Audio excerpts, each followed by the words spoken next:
You ask Tiger to solve. This deals with linear equations with one unknown. The final result is x equals -8. Let's solve it step by step.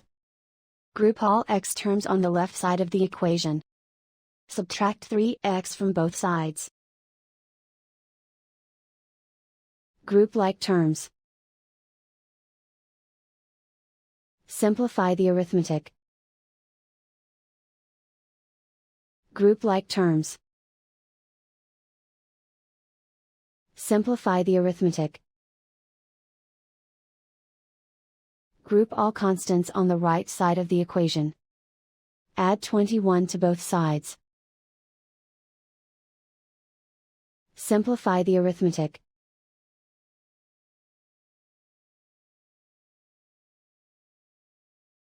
Isolate the x.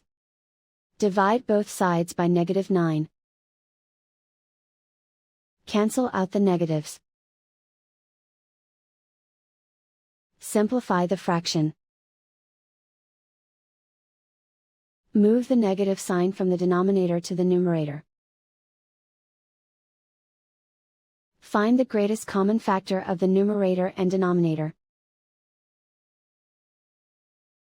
Factor out and cancel the greatest common factor. And so the final result is x equals -8.